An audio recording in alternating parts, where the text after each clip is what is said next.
Hujambo mtazamaji wa runinga ya Undugu na karibu sana kwenye makala yetu ya mawimbi ya wiki. Tuzungumzie yale ambayo yameweza kujitokeza wiki hii nzima. Yapo mengi tulizungumzia kwa kugusia wiki jana, wakati ule ambao tuliweza kuona kinara wa ODM Raila Odinga na Rais William Ruto kukumbatiana.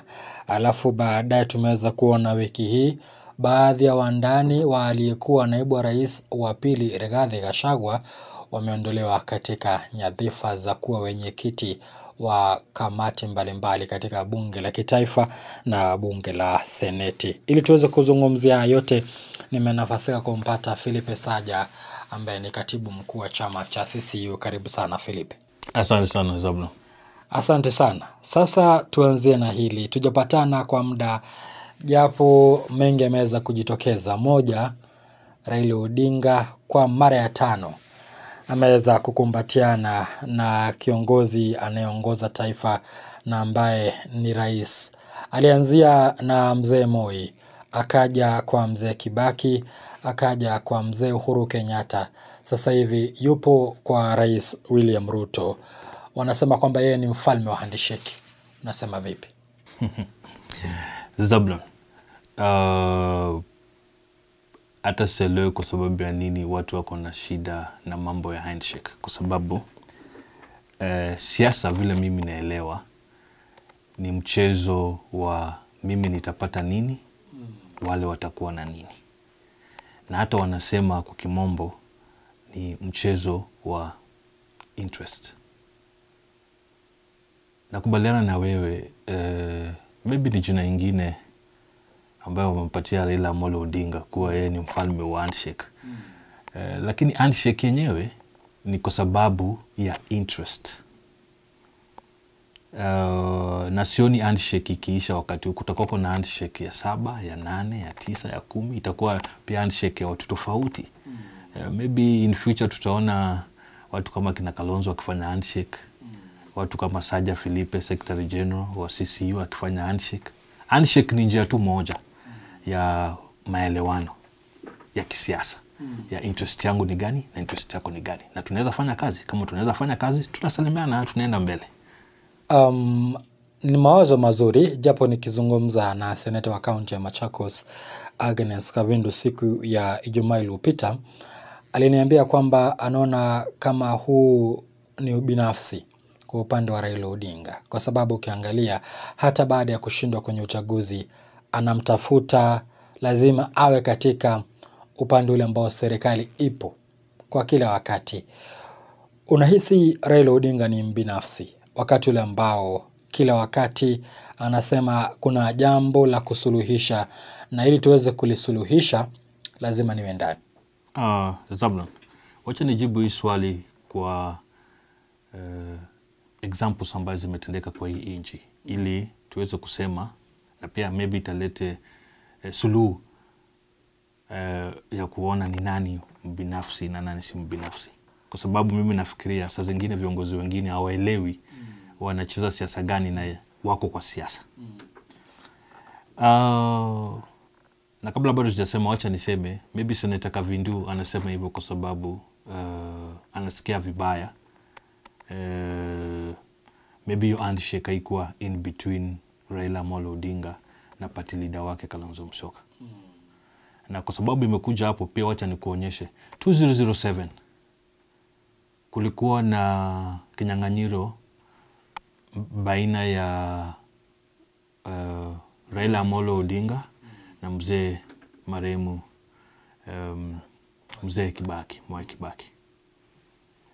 Party leader wa Senator Kavindu wa Wiper Democratic Party alifanya nini? Alifanya handshake bila kuuliza mtu wowote. Kwanza wakati huo alisema atapita katikati yao. Alifanya handshake na nani?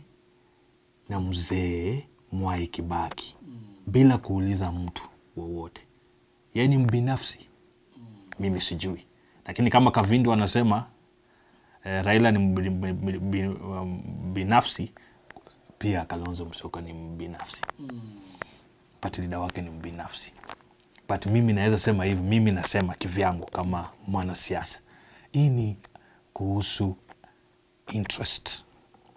Tukuje tena kwa wakati wa mzee Moi. Unakumbuka wakati ulikuwa mgumu sana. Kulikuwa kuna vitu mingi sana tulikuwa tunataka kufanya reforms. Na njia ile tu ambayo tungetakana kufanya reforms, Raila aliona afadhali aingiane na huyu mzee washikane, ili pia yeye apewe ile anataka na asaidie mzee pale anataka. Na tukapata reforms kidogo kuhusu mambo ya constitution. Ni kweli, Zablo. Tukuje kwa handshake ya Mwai Kibaki na Raila Amolo Odinga. Nchi ilikuwa inaanguka. Mmesahau kuwa hata Amerikani na nchi zingine zote za nje ziliingililia na zikalete Kofi Annan. Tulikuwa tunataka Kenya iangamie ama tulikuwa tunataka kisiasa watu waelewane. Tunajua ile matokeo ilitokea kupitia kwa hiyo handshake. Tukuja kwa handshake ya Uhuru Kenyatta. Mnasahau kuwa Maraga alisema hawezi hiyo elections zilikuwa null and void. Mmesahau haraka sana hivyo. After sema hivyo, unajua hiyo ni kumaanisha Kenya inaweza ungua. Wakati watu wawili ambaye ni wazito kisiasa wakisimama, nchi ugawanyika katikati.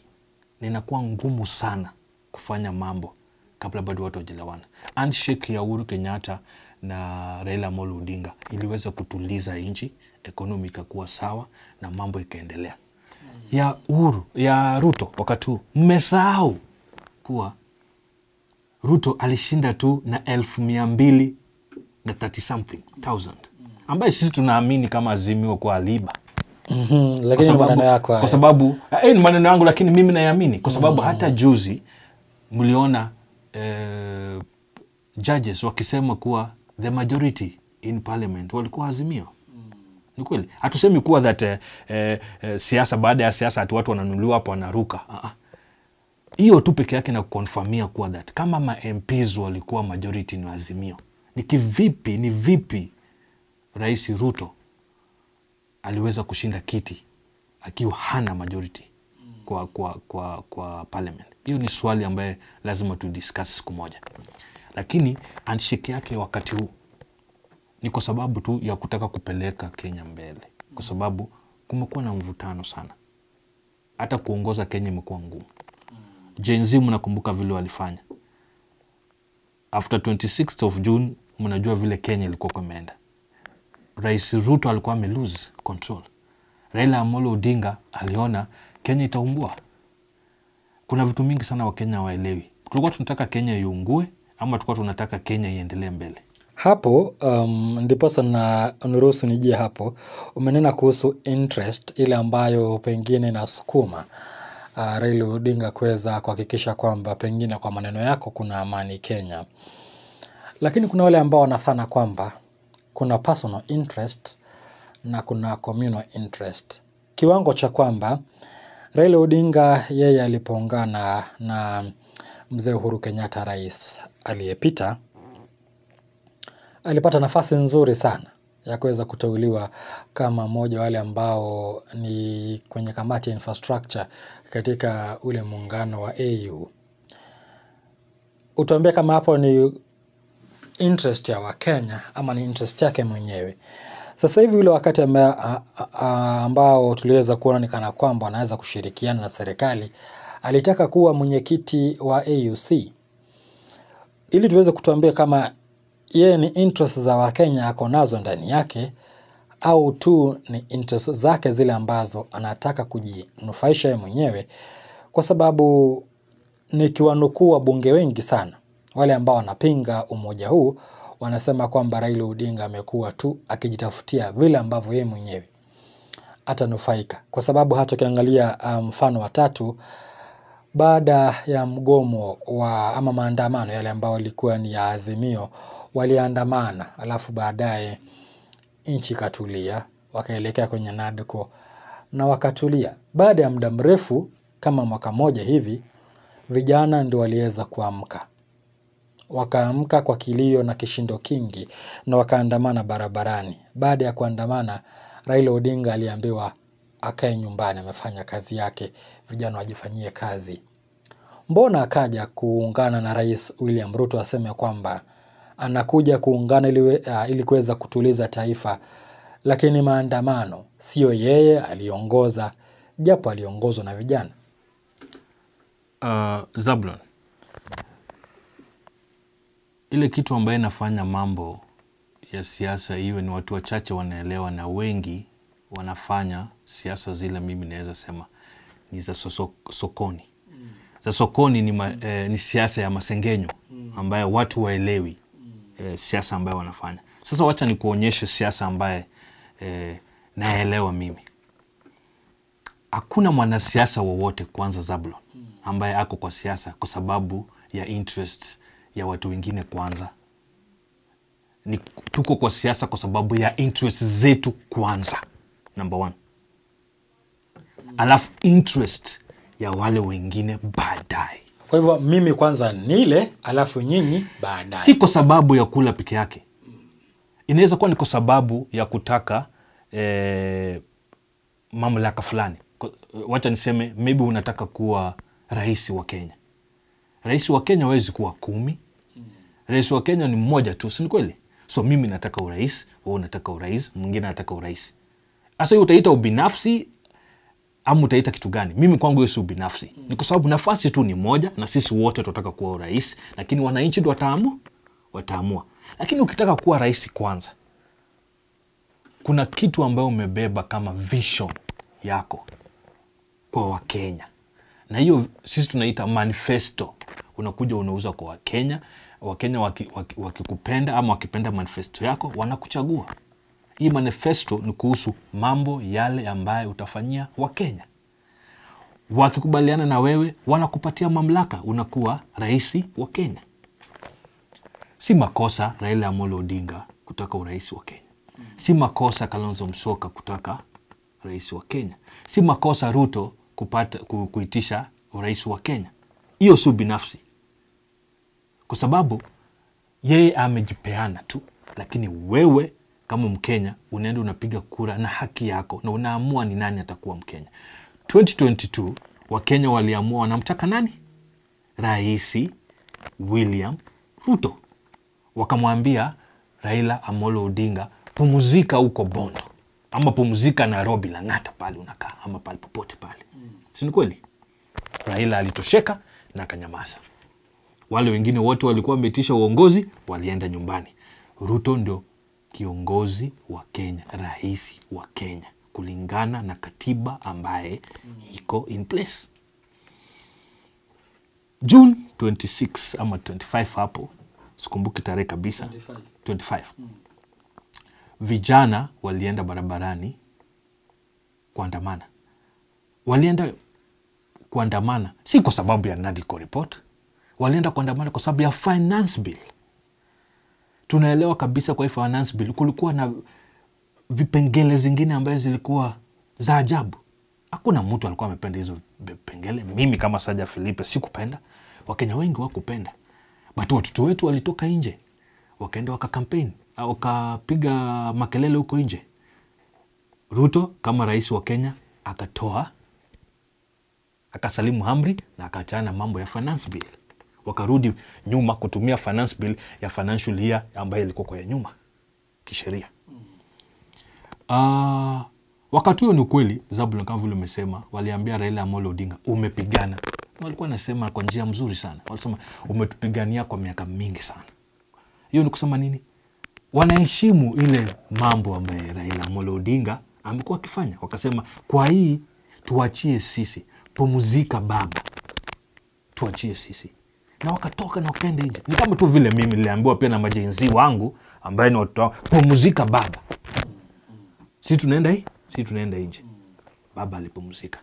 Lakini kuna kitu ambaye Wakenya wengi waelewi. Wakati jenzi walienda nje, walifanya nini ya kwanza? Walivunja parliament.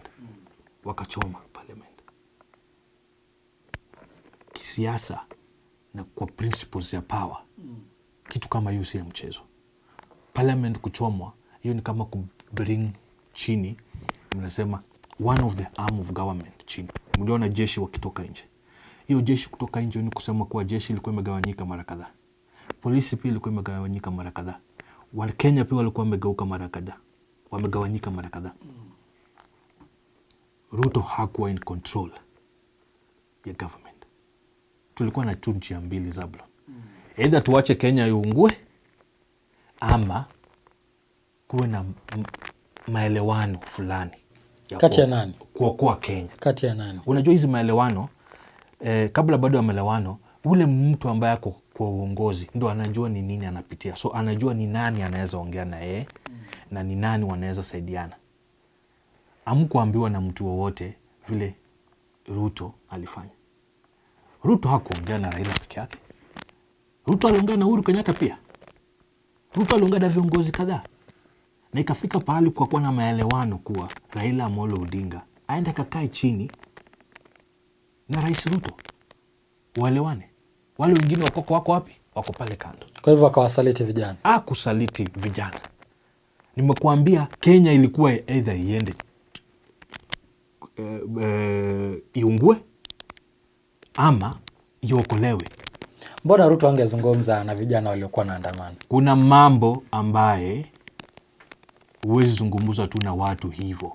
Kwanza, mnataka Rais Ruto aongee na watu ambao walikuwa nasema we are faceless, we are leaderless, we are partyless. Alikuwa atakana kuongea na nani? Ataongea na wale ambao wamejipanga. Na pia siasa si kuhusu mambo yale ambayo yametendeka tu wakati huo peke yake. Saa zingine unarudi nyuma na unaangalia ni kina nani ambayo wameshikilia pia siasa. Raila Amolo Odinga ako na wafuasi. Kalonzo Musyoka ako na wafuasi wake, au wengine wote wako na wafuasi wake. Uhuru Kenyatta pia alikuwa the former president of the Republic of Kenya. Kwa hivyo rais kwenda kumpigia simu ama kuongea naye ilikuwa ni njia mzuri pia ya kujua vile Kenya itaenda mbele. Pahali ambayo walisikizana ni kuwa ongea na Raila Odinga. Wakaongea na Raila Odinga na wakasikizana. Na Raila Odinga akapeana njia ya vile yeye anataka kufanya kazi na serikali. Sawa. Niruhusu tuzungumzie sasa hili. Muungano huu ule ambao sasa ameweza kuwepo kwa juma kama moja hivi na kuhesabu. Unadhani huu ni muungano, umetaja mambo mawili, interest na jinsi ambavyo watu wanaelewana. Unadhani huu ni muungano wa kisiasa ule ambao hata Rais William Ruto alisema kwamba hatujaungana kisiasa? Kwa upande wako nadhani ni muungano wa kisiasa? Mtu wote asikudanganye. Hii ni muungano wa kisiasa. Siasa ndio inauleta uongozi kulingana na katiba. Na bila siasa hakuna mtu wowote ambaye anaweza kuwa kwa uongozi. Kwa sababu kabla bado hujakuja kwa uongozi, utapata wale ambao wanatisha uongozi ni wanafanya siasa ili waweze kuingia kwa uongozi. Hivyo ndo katiba yetu imetengelezwa na inaruhusu. Kwa hivyo ni muungano wa kisiasa. Usidanganywe na mtu wote. Ni ile tu siasa pia inakuja na maneno kama ya developments ama agendas ambayo mnataka kufanyia wananchi ama wa Kenya. Una imani huu ni muungano wa umoja kama vile ambavyo Rais William Ruto anavyosema kwamba huu si muungano wa kisiasa, japo ni muungano wa kuunganisha wa Kenya? Naweza sema umoja ni kama agenda moja ya yale ambayo wanataka kufanya kwa hiyo muungano wa kisiasa ambayo wamekubaliana. Umoja ni tu kama agenda moja ambayo wanataka. Umesikia pia wakisema wanataka inclusivity, umesikia wakisema wanataka economic development. Hizi tu ni njia ya kutimiza ile agenda ambayo wanataka kufanya. Lakini wataka uelewe hivi. Pali wanasiasa ambaye ni sugu na wana wafuasi wengi na wanavuta kando, kuna kuanga ugumu wa unity katika nchi, na pia ina affect kwa njia mbaya development ya nchi. Kwa hivyo wakati watu wameungana kisiasa, ni rahisi sana pia kuunganisha watu na kukokuwa na unity. Haya, sawa. Sasa Rais William Ruto amezuru Nairobi. Wiki hii nzima amekuwa akizuru Nairobi, ngome zile ambazo zinaaminika kwamba ni za kinara wa ODM Raila Odinga. Lakini Raila Odinga amesema kwamba yeye mwenyewe hakumtafuta Rais William Ruto. Japo Rais William Ruto kwake kulipovurugika ndiye aliyemtafuta. Maneno kama yale wakati ule ambao amejitokeza hadharani akisema kwamba SHA haifanyi kazi, ushuru umekuwa mwingi.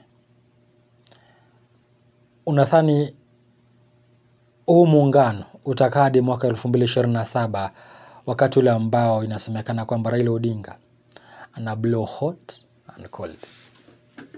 Zablon, saa zingine tukisha mpaka mtu mavi, ama tuseme umemwita mtu shetani. Unajua shetani saa zingine anaweza kuambia ukweli na ukatae, kwa sababu umemwita shetani na unafikiria shetani kawaida anasema uongo. In 2022 Raila Amolo Odinga alitisha kiti ya urais. Wengi walimuita mganga, wengine wakasema si kwa uganga, ni kwa maombi. Raila Amolo Odinga amesema ukweli mingi sana, lakini watu wengine wameamua kutokuamini tu, kwa sababu maybe bado wanamuona kama mganga, maybe bado wanamuona kama shetani, maybe bado wanamuona kama mtu ambaye hawampigiangi kura kama rais. Si ni kweli?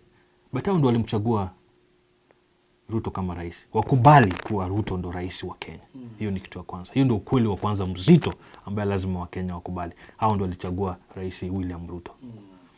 Ya pili, ni ukweli hakuna vile kiongozi wa pinzani anaweza enda by principle kwenda kutafuta rais wa Kenya ati waonge. Nani yako na mamlaka? Ni Ruto.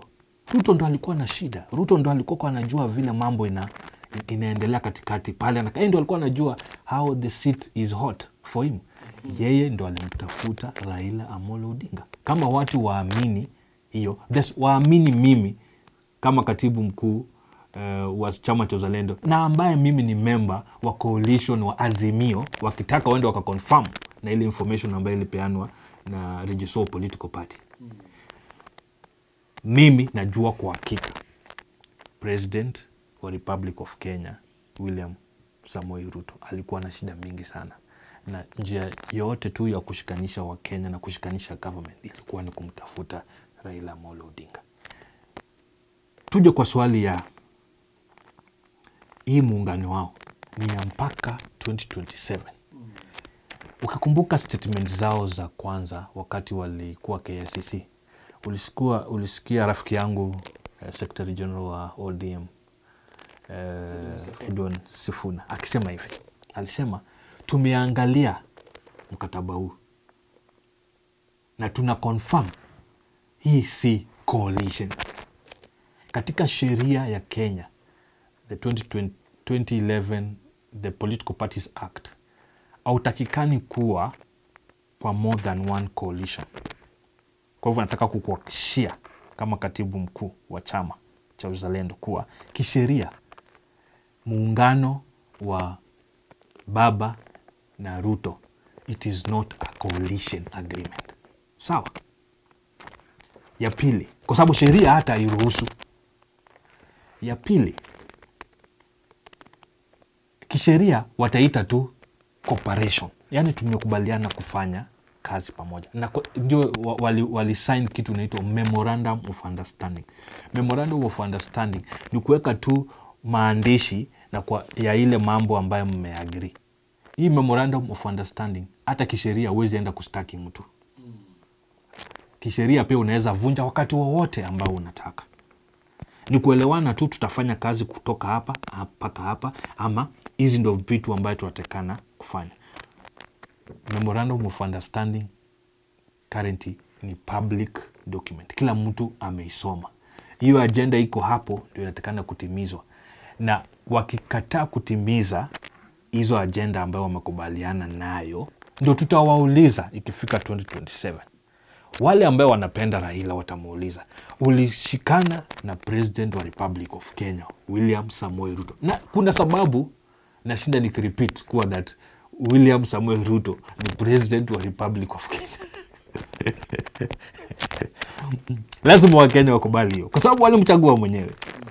Sisi tuko kwa Azimio na wale wengine tutakumbusha Raila Amolo Odinga. Kama tu vile nyinyi mtauliza Ruto, wale walimpigia Ruto. Ulishikana na Raila, mlitimiza kweli ile vitu ambavyo mlikubaliana, aseme kama ni ukweli ama ni uongo. Sisi tutamuuliza Raila, kwa sababu tuko na njia kumuuliza. Agwambo, ulishikana na huyu mjamaa, hizi ndio agenda mlishikizana. Ya kwanza, mlitimiza, tik. Mkutimiza, wrong. Alafu tutaamua mbele ama hapo mbele ya 2027 vile tutaamua siasa yetu. Mimi siamini kuwa that hii cooperation, sitaki kuwa prophet. Mimi si prophet, but nataka kusema hivi. Nataka kuambia Wakenya hivi. Hii ni MOU. MOU inaweza vunjwa anytime. Raila Amolo Odinga akikaa hivi naone Ruto hataki kutengeleza SHA, kuna haja gani kukaa naye? Hataki kufanya Wakenya waweze kuwa na pesa mfukoni. Kwa nini akae na yeye? Kama hataki kutengeneza economy iwe mzuri, kwa nini akae na yeye? Kuna mambo fulani ambayo imetajwa hapo. Kama Ruto hatatimiza hizi mambo, then Raila Amolo Odinga kuna haja akae na yeye, kwa sababu everything ambayo wali agree na yeye iko kwa memorandum. Kama kuna kitu tafanywa ambayo iko kwa memorandum, hata mimi naweza mwa advice, toka hapo na ukuje ujoin wa Kenya, kwa sababu tunajua ulienda hapo kwa sababu pia unataka kuokoa wa Kenya. Tuonyeshe, tupatie baba mpaka 2027 ama mpaka 2026 pale. Ni miaka tu 2 ama 2.5. Tuone kama ameenda huko kutetea wa Kenya, kwa sababu amesema ameenda huko kututetea.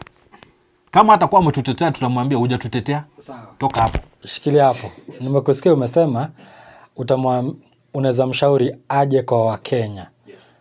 Kwa hivyo ina maana kwamba hayuko upande ule ambao Wakenya wako. Sijasema hivyo. Nimesema alienda hapo kuokoa Wakenya. Kama ataenda upate Ruto ataki Wakenya waokolewe, atoke hapo arudi kwa Wakenya waambie amekataa nikiwaokoa ama amekataa kusikia vile nimwambia.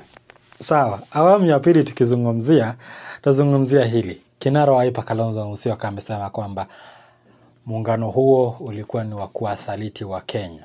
Tutazungumzia haya na mengine mengi. Karibu tena kwenye awamu ya pili tuweze kumaliza makala haya ya mawimbi ya wiki ya juma hili. Saja tuzungumzie hili. Tumezungumza mengi, yale ambayo ni ya kinara wa ODM Raila Odinga kuungana na serikali inayoongozwa na Rais William Ruto. Japo upande ule ambao ni wa Azimio wanasema wakiongozwa na kinara wa Wiper Kalonzo Musyoka kwamba jambo hilo, muondoko huo ulikuwa ni wa usaliti.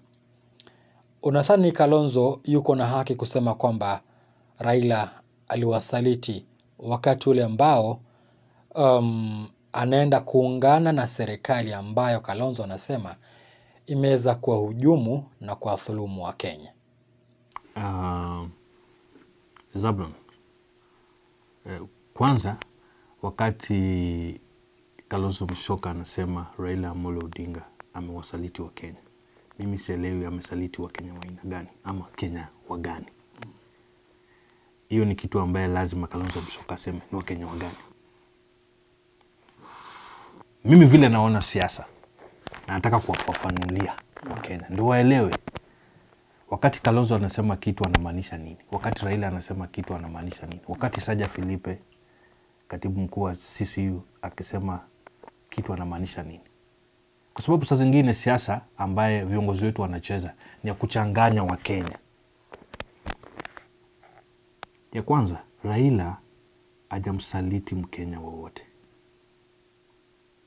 Kwanza tukiongea ukweli, Wakenya wengi wamemsaliti Raila Amolo Odinga wakati ambaye amewapigania. Wamemsaliti. Lakini hakuna siku Raila Amolo Odinga amewachukia. Ameendelea kuwapigania. Hiyo ni kitu ya kwanza nataka Wakenya waelewe. Ya pili, Kalonzo Musyoka akisema Raila amewasaliti wa Kenya. Wacha nimpeleke in 2007 wakati yeye mwenyewe aliamua kuingia kwa mkataba na Rais Mwai Kibaki. Wakati huo alikuwa anasaliti wa Kenya ama alikuwa anaokoa wa Kenya? Mimi sielewi. Tukuje wakati wa Raila kushikana na Uhuru Kenyatta. Alikuwa anawasaliti wa Kenya ama alikuwa anawasaidia wa Kenya? Wakati huu pia ameamua kushikana na Rais William Ruto. Anaokoa wa Kenya ama anawasaliti wa Kenya? Mimi kama mwanasiasa pia nitakwambia hivi. Nimekwambia siasa ni about interest. Na interest ni about wewe kwanza. Sawa? Wewe kwanza. Mtu binafsi kwanza. Ile mambo yote ulikuwa unataka kufanyia wa Kenya, utaipeleka kwa meza na useme wewe unataka nikuokoe hapa.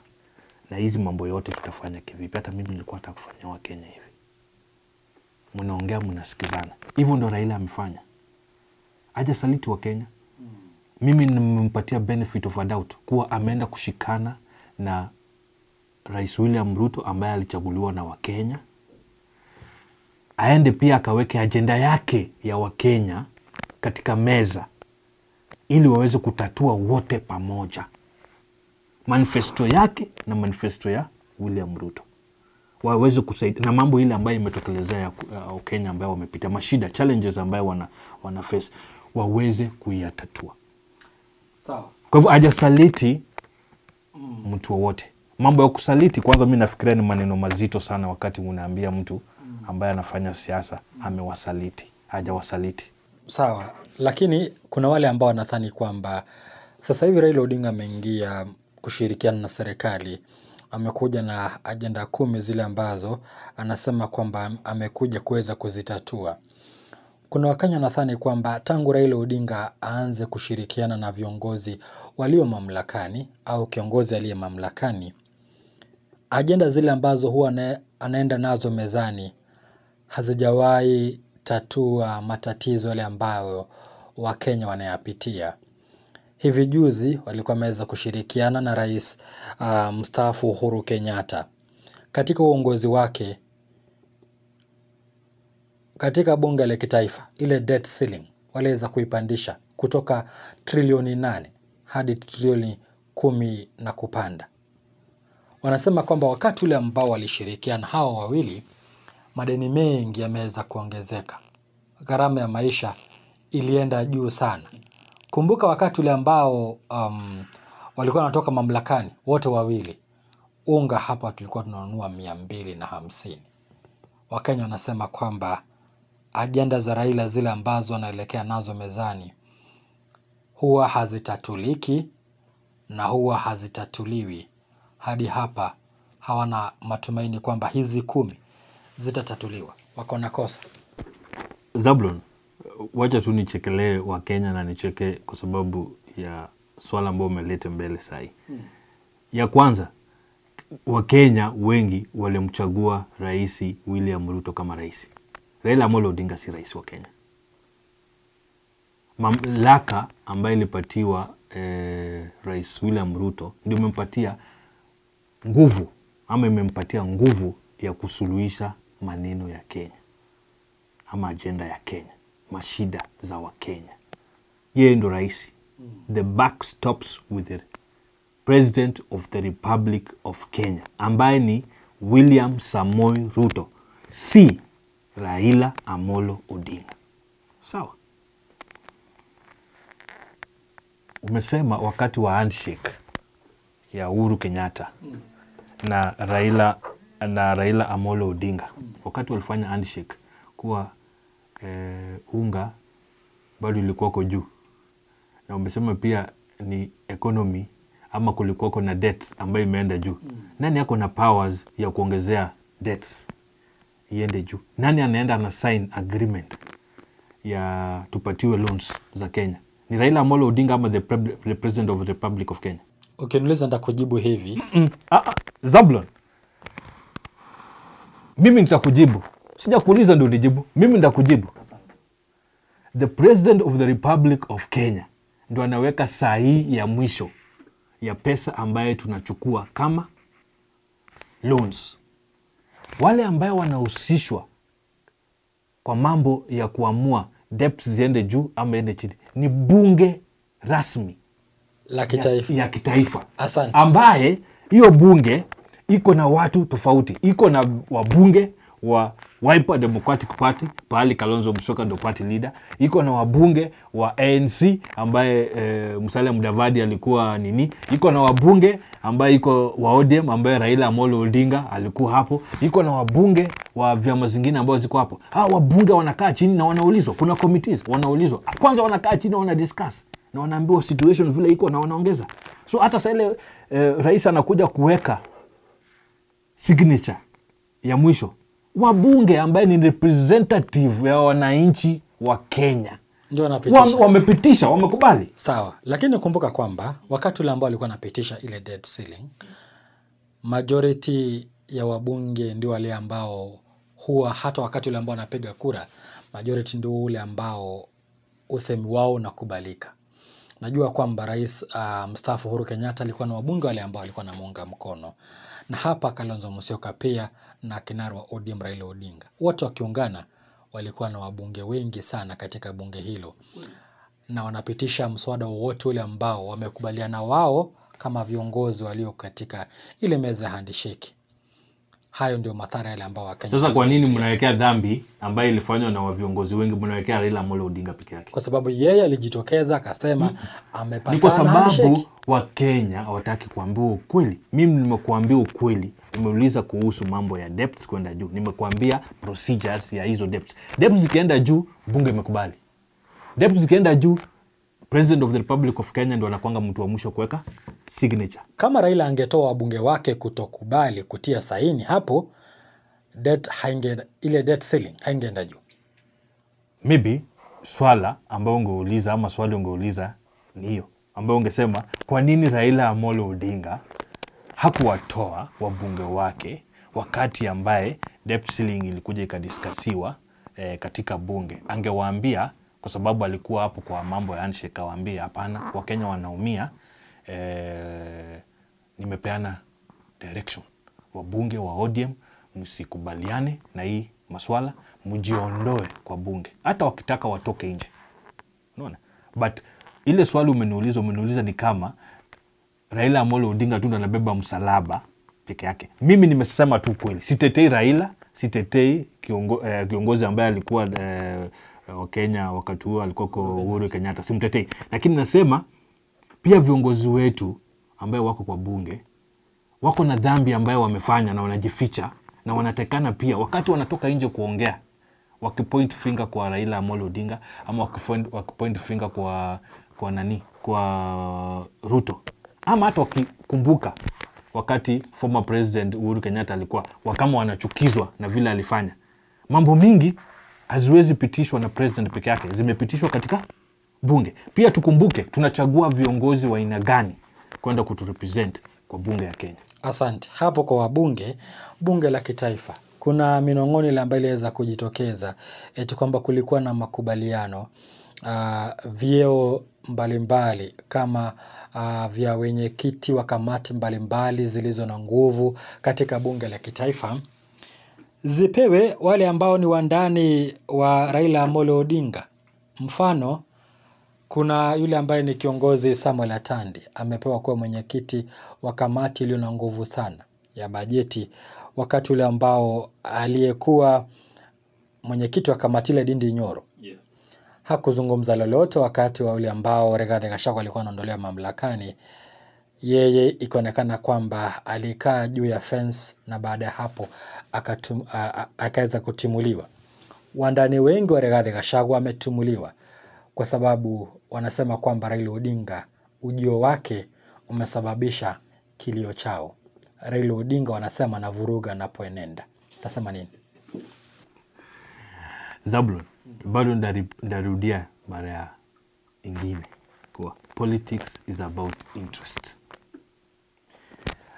Sioni vile Raila Amolo Odinga atakuja kwa meza na atake kufanya kazi ama awe na ushirikiano na the President of the Republic of Kenya, William Samoei Ruto, na wasikizane wafanye kazi pamoja. Alafu akiwa na wabunge wengi akose kusukuma, awe na control ya pale ambaye anaweza kutimiza agenda ambaye anataka watimize kwa hii ushirikiano.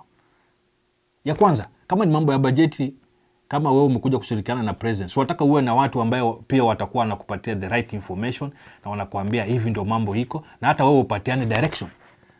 Wakati huo pia ukiambia president, hapana, Wakenya wanataka SHA ifanye kazi, so tupeane pesa tufanye hivi. Wataka pia uwe na control ya committees.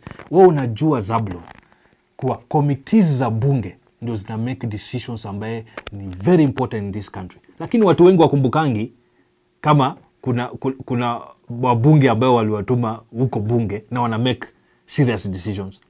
So ni vizuri Raila awe na wabunge ambao watakaa kwa hizi committees ili pia aweze kupeana mashauri ama advice ya vile vitu ambaye zitafanywa. Na itakuwa pia rahisi kwake kama ukweli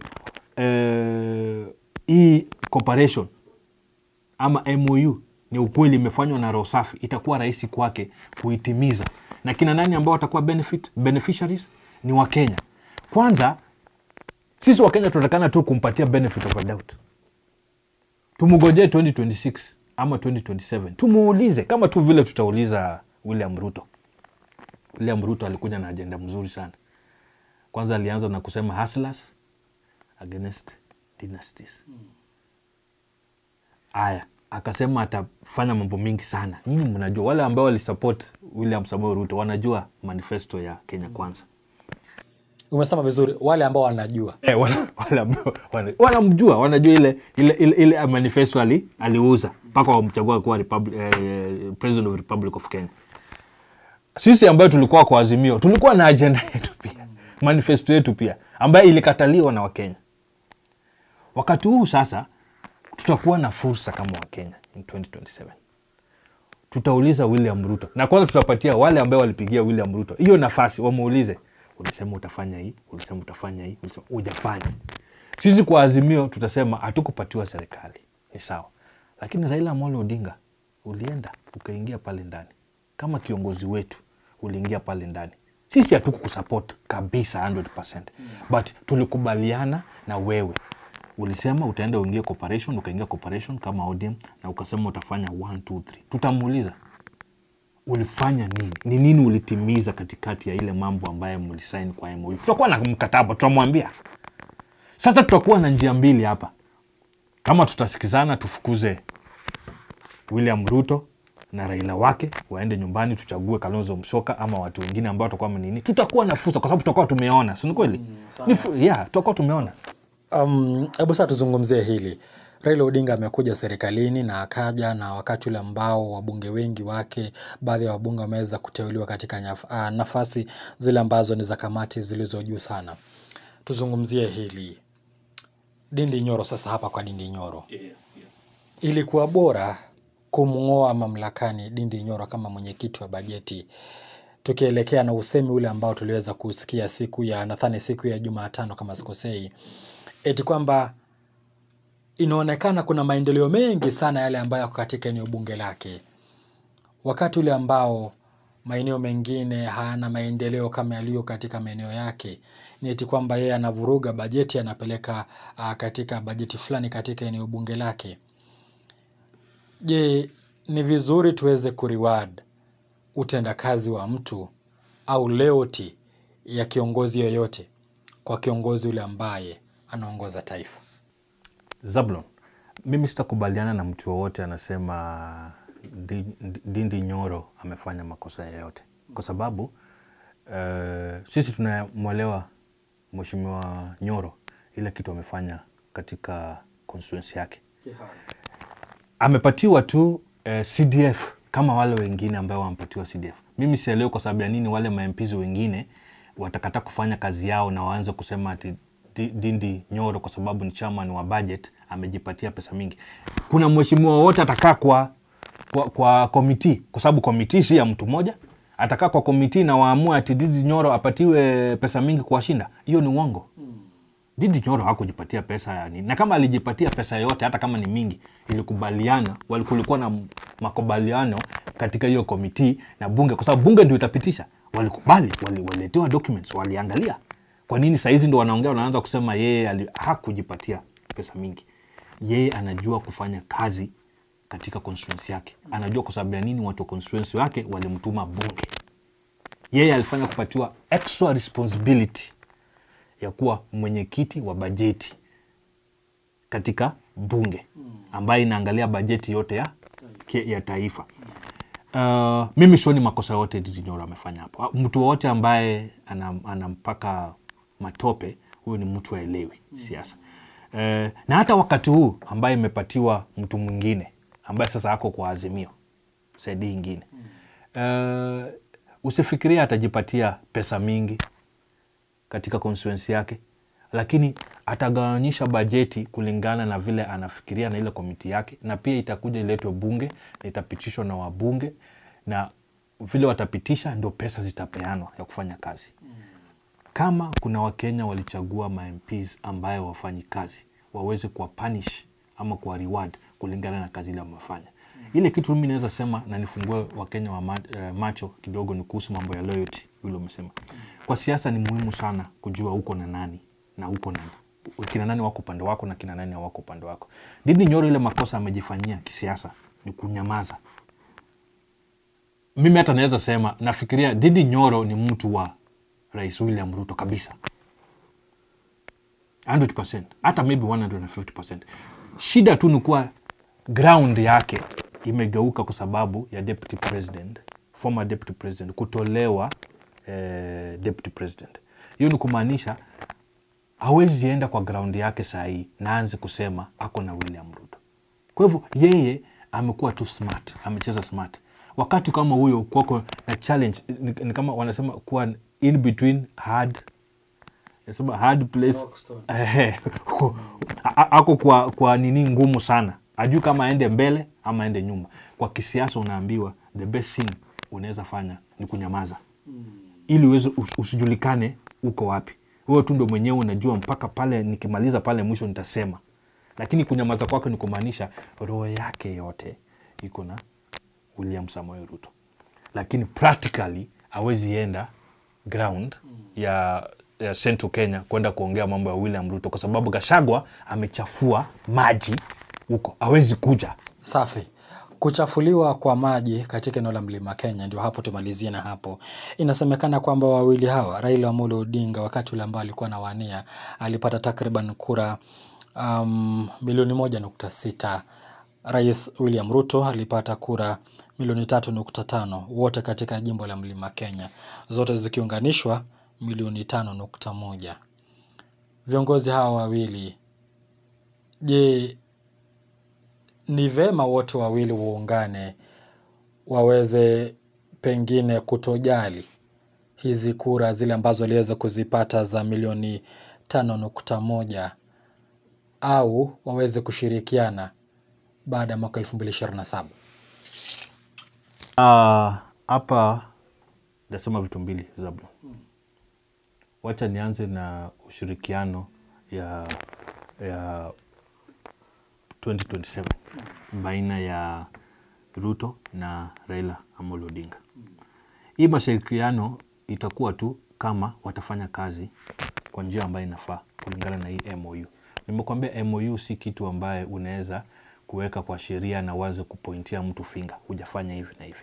Lakini nataka kukuambia kama watatimiza ushirikiano ambaye ama ile makubaliano ambaye ama agenda ile wako nayo katika hii MOU ambayo waliagree wakati huu tujuzi, itakuwa imeharibu urafiki wao kisiasa ya 2027.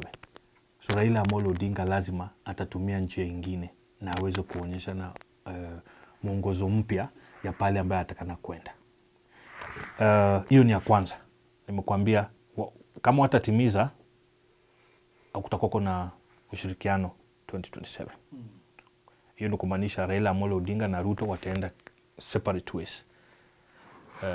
Nafikiria Wakenya wengi watapenda hiyo sana. Tukuje sasa kwa kama ushirikiano huu wa MOU itatendeka to the latter. Hiyo ni kumaanisha urafiki itakuwa hapo ya ukweli. Itaoneshana kuwa Rais William Ruto kwanza ndio ameoneshana he can support his words with action. Hakuna mwanasiasa ambaye apendi hivyo, kuona mtu ambaye anaweza kuwa loyal to his own words. Hiyo ni kusema wakitimiza kila kitu kulingana na vile wamekubaliana, kutakuwa na nafasi yao kuona vile wanaweza shikana na waweze kwenda 2027 wakiwa pamoja. Na wakiwa pamoja, tafadhali, au si watu ambaye unaweza ignore. Sijui kwa Kiswahili mnasema kivipi? Kuwapuuza. Kuwapuuza. Kwa sababu huyu ni simba na ule mwingine ni chui. Chui na simba wakikaa pale pamoja, hata wanyama wengine watakaribia hapo. Hiyo ni kumaanisha tusiwapuuze. Kama mambo yao itaenda sambamba kama vile wamelewana, hiyo ni kumaanisha 2027 wanaweza kufanya kazi pamoja na watakutana na president wote ule ambaye anataka kuchukua hiyo kiti, na si watu ambaye ni wakupuuza tu kwa urahisi. Safi. Philip Saja, asante sana kwa muda wako. Nimekuwa hapo naye Philip Saja, katibu mkuu wa chama cha CCU. Tumezungumza mengi. Sasa letu ni jicho na sikio. Tusikie yale ambayo yataweza kujitokeza wiki hii nzima, na vile vile tuweze kuona yale ambayo yataweza kujitokeza wiki hii nzima. Kuwa na jioni njema. Mimi ni Zablon. Kwaheri.